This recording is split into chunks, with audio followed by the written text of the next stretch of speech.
How many of you have been searching for a creamy sauce that you could put on pasta, lasagna dishes, mac and cheese?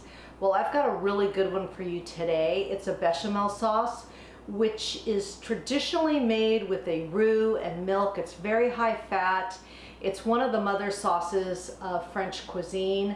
And I'm gonna show you a really simple low-fat version that I'm gonna put on some pasta, but it has a variety of uses.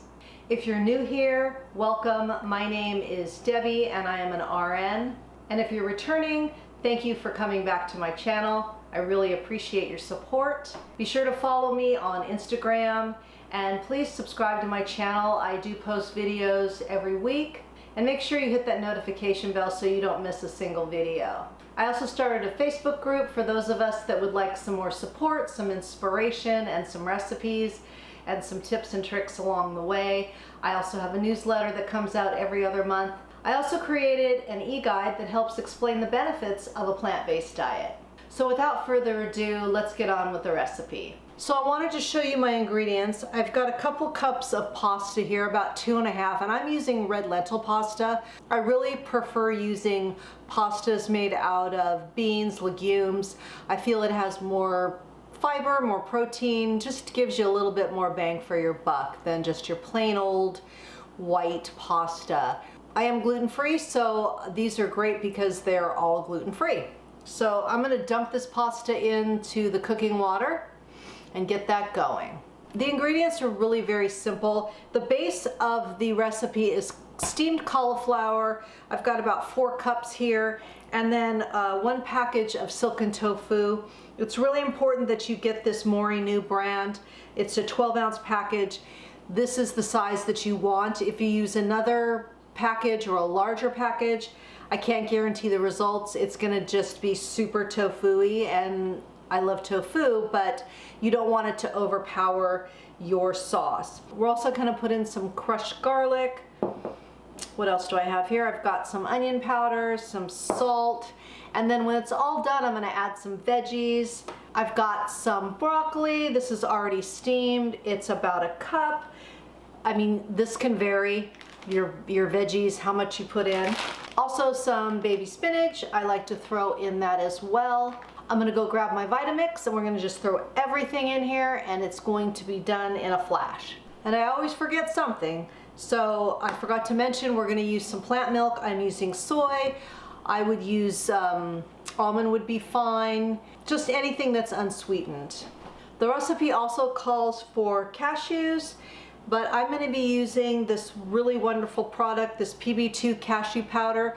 It's got a lot less fat, and the recipe calls for a 1/4 cup of cashews. I'm going to put about 3 tablespoons of cashew powder, and it's just going to taste great. And I'll leave a link to this in the description box below. Okay, I think I remembered everything now. So now we're just going to add everything in here except for the broccoli and the spinach. All right, so we've got our cauliflower, our steamed cauliflower, our box of tofu. You don't need to drain it. That little bit of water in there is going to be just fine. Teaspoon of our onion powder. I'm going to put a teaspoon of salt in here. That is to taste. If you don't use salt, then feel free to leave it out. And then we've got a clove of garlic. I use the jarred, and I think a 1/2 teaspoon is close enough to 1 clove. Then I've got my PB2 cashew powder. We're gonna do 3 tablespoons. And I like the cashew powder. It has a neutral flavor.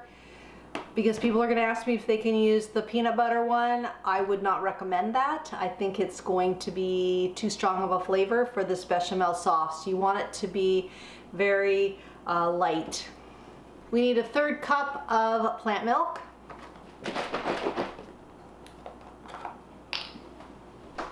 And you can add a little more plant milk if you think it's too thick, whatever, that's up to you. All right, I'm gonna go blend this up. I'll meet you at the stove. We're gonna throw this in a big pot, heat it up for a bit, and then we'll add the pasta. All right, so I wanna use a little bit deeper pot here. I've got my heat on medium.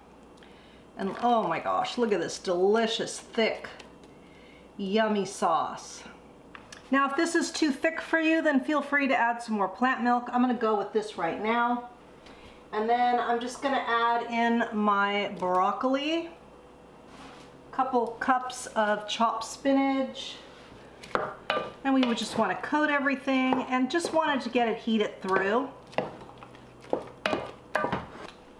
I'm gonna put some of the pasta in. Don't know if I'm gonna use all of it. I think that's a good amount. And the way I like to finish it up is just a squeeze of half a lemon. Just kind of brightens it all up. And a little bit of pepper. And then of course you'll want to taste your seasoning, see if you need more salt, whatever it is. And I'm just gonna let this cook for a couple minutes and then we're gonna taste. Oh my gosh, would you look at this? This is so thick and creamy, and I can't believe that this is a lower fat version of bechamel sauce. If you've ever had it, if you've ever had a white sauce, that's what this is. Lower fat version. I am excited. Okay, here we go.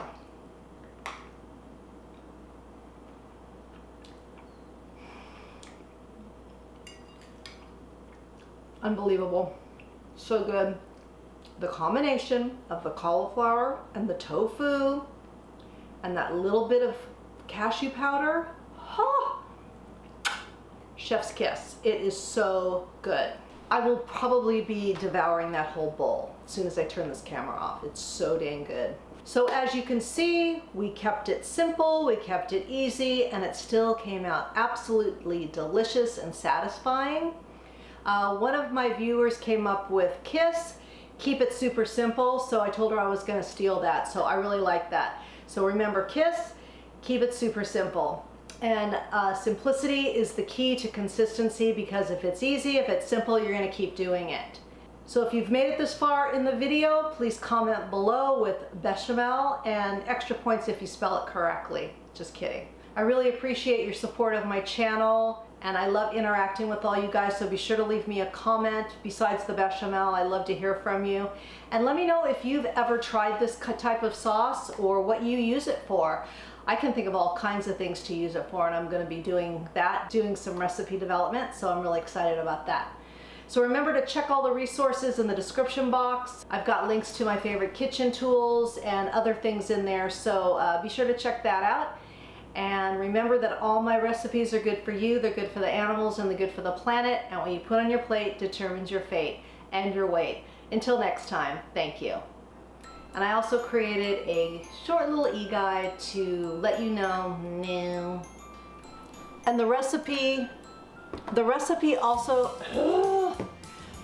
all right, then we need a 1/3 cup of water. Now I can't even talk.